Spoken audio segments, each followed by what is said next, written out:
Well, hello everyone. This is Dr. Mike Joe, physical therapist. Hey, today we've got a special guest. Our special guest for today is my good friend Jocelyn White. She is actually a physical therapist, and she opened up her own private practice. And they got several businesses in Florida. And she's actually Ilocano, Filipino too. So without further ado, let's go ahead and bring in. Oh, before I bring her in, let me just play this uh, video before we go. Right.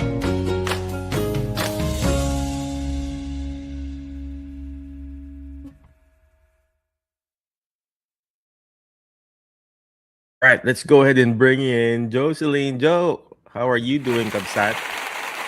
I'm doing good, Prasad. Well, for those people who don't know, Jocelyn, I've been following her and everything. We were just talking like 2 3 minutes ago, and I asked her, "Thank you for the inspiration," and then she's gonna share to you guys her journey here in from the Philippines to the United States, from starting her own private practice, and from she's gonna share everything in a minute. So, Joe, is it okay if I call you Joe? Yeah, absolutely. Okay. So could you please tell us again who you are, what you do, and where are you really from, sister? Yeah. I'm Jocelyn White. I'm from the province of Isabela in the Philippines. And I grew up in Isabela, Ilocano. So, naimbagnal daw yu amin. May magnaal daw, kabsat. Yes. And I'm a physical therapist. I came over here in the US. I'm based in Florida to work as a physical therapist. And after getting licensed to be a physical therapist in Florida, I decided to open my business straight from my all Philippine experience.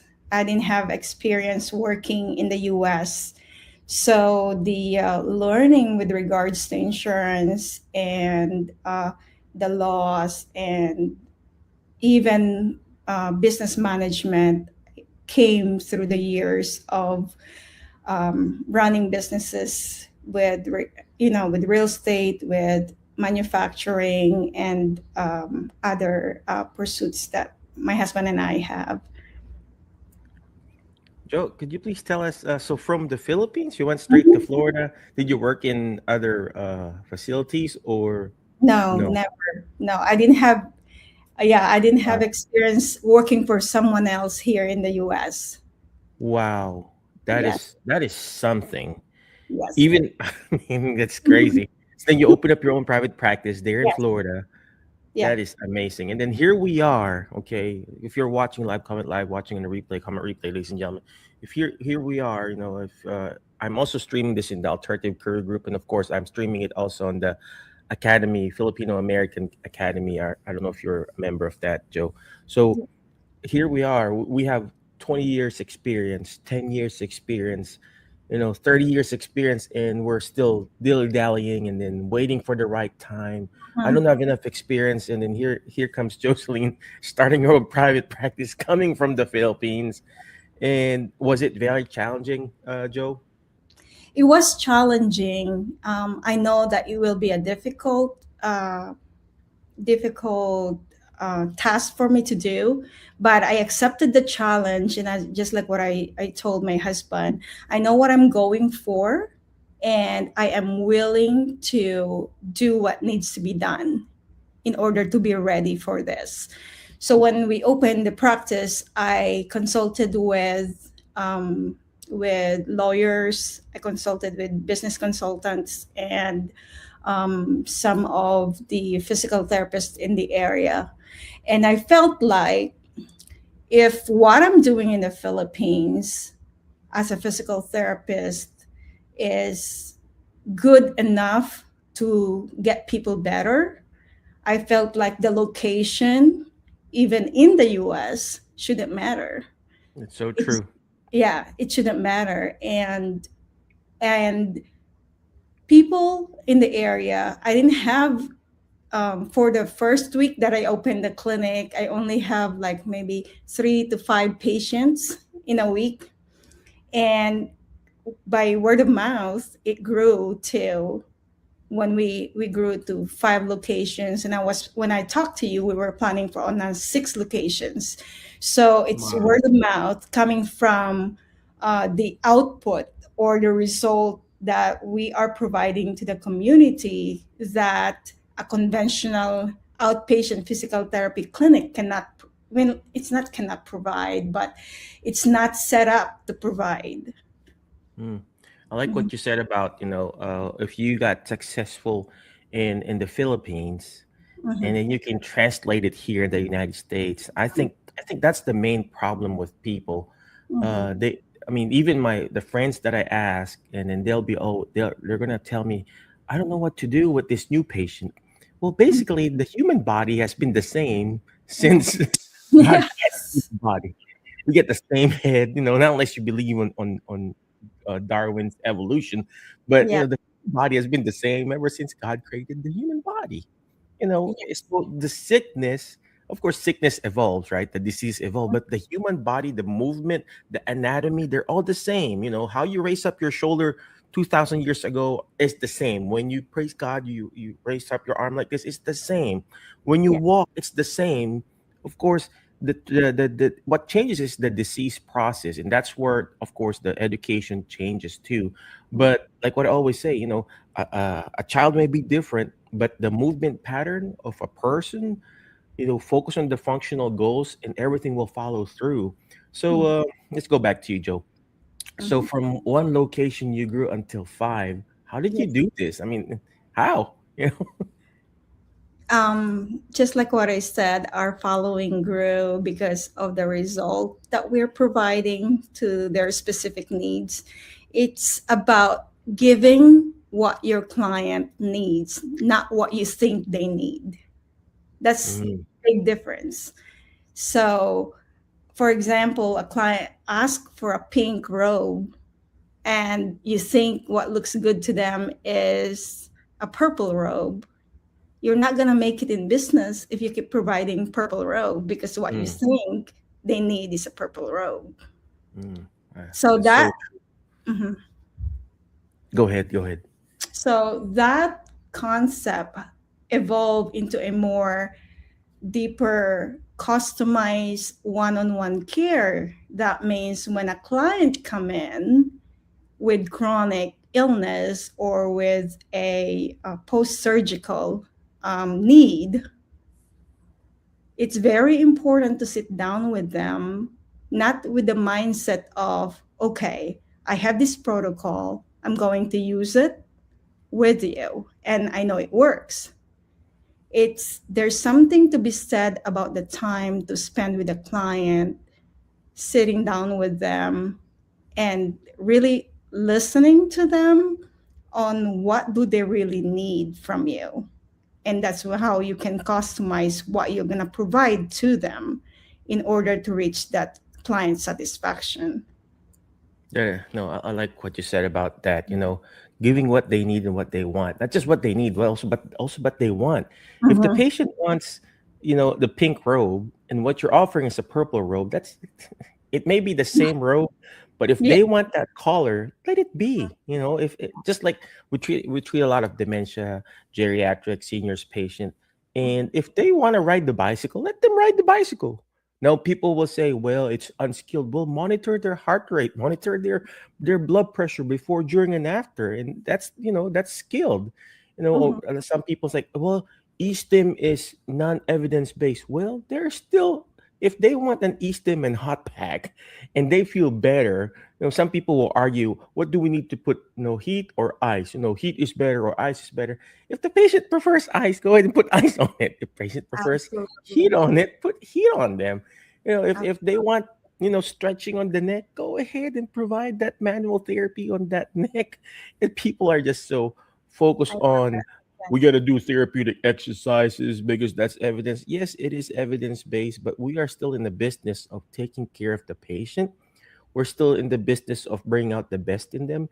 And if bring out the best in them, you need to put a hot pack or a heat on their neck, go ahead and put that heat. Get that patient collaboration, that Mhm. patient what do you call this? They have a term for it.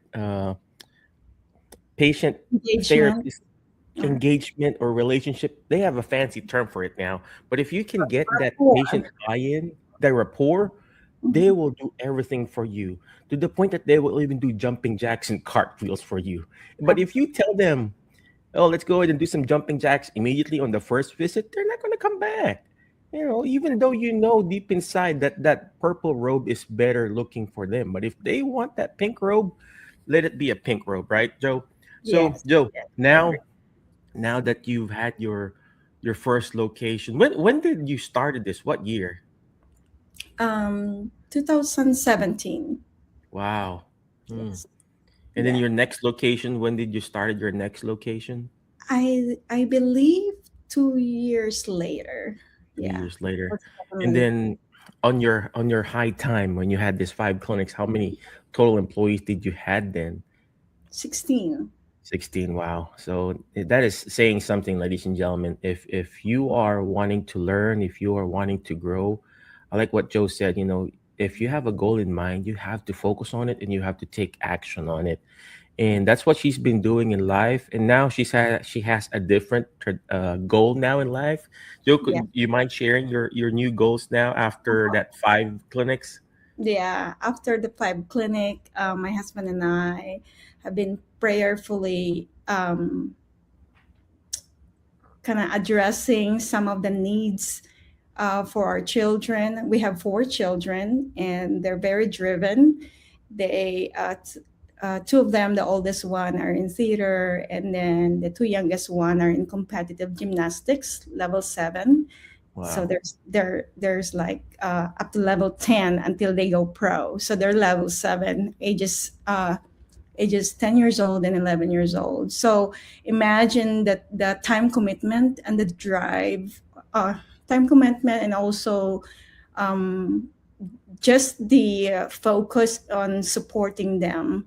So this year, we realized that I was having a hard time splitting or managing my time to have the other locations. So my husband and I decided to go ahead and let go of the 4 locations and just keep one location to focus on family, because we are at a point of our lives that to focus on the family, and our children are still young enough to be um, guide that need our guidance and our support.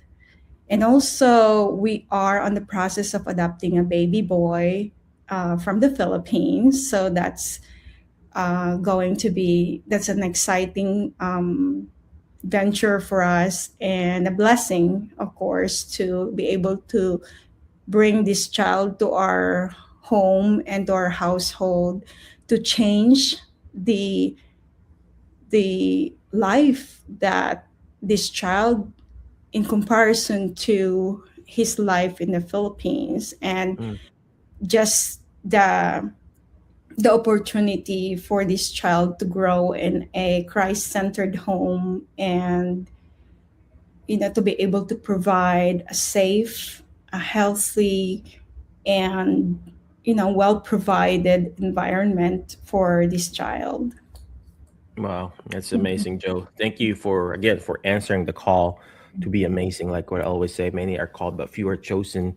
And we, you and me, and of course you watching right now, we are the few chosen ones who have been given the task to take care of. In my case, we take care of the elderly under our program, a Jerry program. Of course, Joe, she has been given the chance to be able to bless other people. And if you have the chance to bless other people, go ahead and do it because there's power in giving. If you're the type of person who just keeps on, what's in it for me all the time, it's going to be hard for you to be successful. But if you're the type of person who keeps on giving, when I got fired, I called Joe and I talked to her. Hey, how do I do this? And she told me all the secrets and stuff. Hey, I'm going to help you, guide you, and mentor you. And just that one call that she did, I was able to open up several locations now. Also, like what you said about the uh, focusing on the family. It's very important. Yes, our company is growing. We have several locations. Just yesterday, me and my wife, we went to another location that we're going to open up Oh, somewhere in Clarksville, Tennessee. That's number whatever. I can't even keep track. But we're going to open one. And the only reason why I'm able to do it because I'm the main breadwinner, and of course, I have a very supportive wife and supportive family. My kids are grown up now. Two, one is already done college. She's a PTA already, Joe. The other one oh, is in college, and the youngest one is in junior high. So it's unlike you. Your kids are still small, so you still got to focus there. So that's a different stage yeah. in life. But any last parting wisdom, Joe, when it comes to especially I kind of shared this to the academy, Filipino Academy, shared it to Alternative Career Group. Any last parting wisdom on how to uh, do this? Focusing and then growing, and then all of a sudden, you focus on the family. I know you're focusing on the family. Going down and what you call the scaling down. So, any wisdom for our friends out there? Uh, I will go back to what I said earlier about contentment with godliness is a great gain. So, in whatever, I know it's almost like oxymoron to say contentment and then we're going to strive for more, right? But I think in whatever phase that you're at right now, if you're needing to open a clinic or if you're needing to grow somewhere else and venture different professional pursuit, I feel like the joy of embracing your situation and give it your best and Mm, execute will make an impact because we are designed and wired to dream for more because we serve a God that is excellent and sovereign. And once He gives that desire to your heart to do more and to acquire for more, He will definitely provide for resources. I just wow. want to make an emphasis that as long as your anchor is in God, in Jesus Christ, I believe that whatever you put your mind to, it's gonna happen. It we grew to 5 locations. It was nice, and people look at you despite the challenges that comes with owning a business. There's a pride of success. And I believe that if you've decided to step back, just like I did, it's also good. It's because the good Lord will provide you the peace and provide you the joy that passeth all understanding. I would like Amen. to encourage everyone, if you are not a believer, that I know this is not a religious podcast, but at the same time, I know Dr. Mike has been very open with his belief, and which is the most important thing for me, and the most important thing why we are capable of doing things. It's because of the God who is merciful, the God who is all knowing and providing despite and in spite of what we are capable of doing. We go back to embracing success with humility. It's because it's only a good Lord is able to provide that success that is beyond your imagination, that is beyond what you are planning for. Because planning will only change, it will only provide you a visual of what it's going to be, but it's not going to guarantee what you can achieve. That is because of our limitation as human beings. And I encourage everyone, if you have been longing for this um, longing for this relationship, that don't hesitate to call out to God, and he will show up. Same thing that he shows up for us if we're on like if we're working for someone, or if working for a company as an employee. It's very important to show up also ready and prepared and ready to serve, and that's what Dr. Mikes has always been doing. And I really admire him, and I am inspired every time I see his videos. It's because I see another human being following God, and it's just like manifesting what God has prepared for him and has um, designed for him to do. And I am really grateful to know you, Dr. Mike, and I am looking forward to meeting more of our Filipino physical therapists. You can, reach out to me in Facebook if you need someone to talk to, and definitely our relationship with Jesus and our relationship with God is the top priority of everything. And success is just, like it's just another tangible present that God can provide for us. But your salvation and your relationship with Jesus is what's make it. It's what we really need. That's when the contentment and godliness comes in. It is really a great gain, and you'll be as more you will be more happy and joyful. I actually want to share something, Dr. Mike, if we still have time. Go I ahead. Go ahead.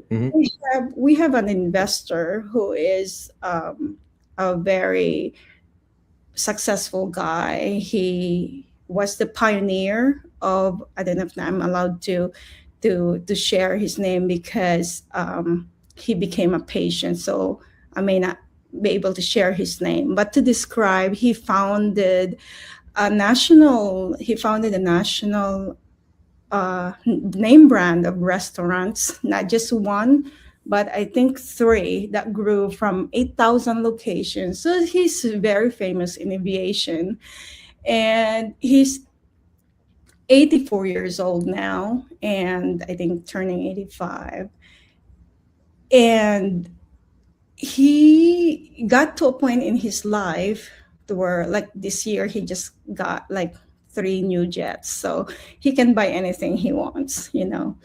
But at the end of the day, when we had dinner, he's still searching for this. There's something about, because he told me that when I asked him if he has a relationship with Jesus, he said he's not sure about it, and he's actually had set up a meeting in February to meet with the Pope, and he has that desire that to know this God, and he thinks that it will help him to go talk to the Pope. And that's, not to get into details of other things that we talk about, but that's to realize that when you come to an age and to where like you have it all, you'll realize that your need of a spiritual thing, or for someone beyond you, is what really matters. And if you feel like you're coming to an end of your life, don't wait. I mean, don't wait to be 84. Don't wait to be and realize that, wow, what have I done? And what can I do to make my life to leave an impact or legacy?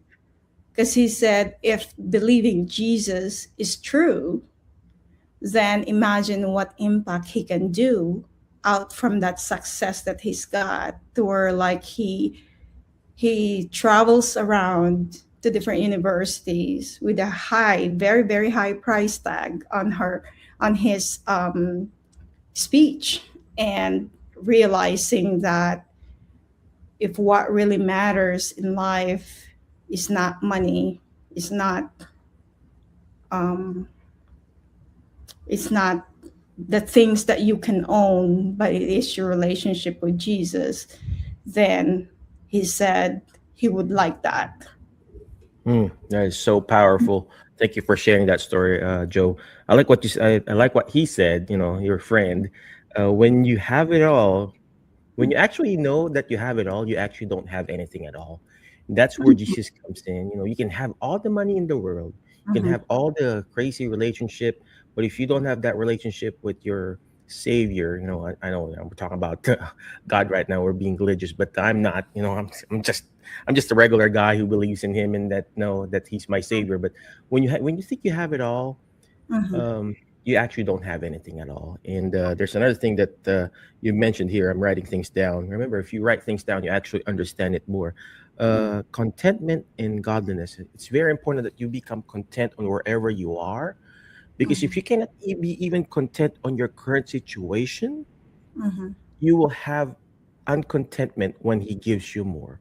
mhm, If you cannot even be content in the current situation, your job, that I'm not saying, live in a poor environment, but if you can't be even thankful with your current situation, that mhm, you have a current job, you have a roof over your head, you have, clothing, you have a car or whatever, transportation, if you can't be content and be thankful, the gratitude is very important. You'll have a hard time when you have almost everything in life. And the only thing that you can be content when you have that is, of course, your Savior Jesus Christ. So why did we go to? I really just talk, Joe. And then I like what you said about here about being excellent. It's very important that we physical therapists, we have an excellence in our profession, in our pride, and it's very important that you have that. If you don't have an excellence in your treatment, in your evaluation, and you're mhm, doing a lousy job, you'll have a hard time to succeeding in life and going above and beyond. If you're the type of person who comes in 5-10 minutes only with your patient, oh gosh, you'll have a hard time opening up your own private practice. So excellence is very, very important, and I teach that, I preach that to my kids, because excellence is what sets you apart. And it's so easy nowadays to be excellent in your profession. Why? Because others are so mediocre that once you just do what required of you, you'll be yeah. amazed. And patients will be like, oh gosh, this guy is amazing. So another Mhm, thing here, uh, as she mentioned about here, you're taking action. We mhm, can have all the faith in the world. Joe, she sounds like a very religious person. I'm not. I still sin every day. You can have all the faith in the world, but if you don't take action, it's not going to do you good. So it's very important to take action in everything that you do, and that's what Joe did. She went to the United States. Legally, of course, right? mhm. And then started her own private practice, and then decided to downgrade. Is that what you call downgrade, or I don't know what, titrate down, and Step. then focus on more on the family? That takes guts. Mhm, It takes guts to tell your staff, mhm, hey, I'm closing that one. I'm just focused on one clinic. I'm going to focus more on my family. That takes guts, and that mhm. takes action to do that. So I applaud you, Jocelyn. Appreciate you. But again, where can they reach you, Joe? Do you have a Facebook account and everything like that they can Yeah. ask you and talk to you? Yes, Well, Jocelyn Bessa White, and feel free to share it on your page. Um, and if they want to email me, it's Jocelyn, my first name, at mydirectpt.com, and feel free to yeah, ask. for those who don't know, her clinic is called DPT, Yes, Direct Physical direct Therapy. physical therapy. Yes. Yeah. So again, thank you, Joe. Appreciate you. Be awesome. Be great. Be excellent, ladies and gentlemen. We'll see you in the next episode of our Jerry Hab Show. Appreciate you. HelloNote is a truly therapist-friendly practice management solution with integrated EMR that will enhance workflow,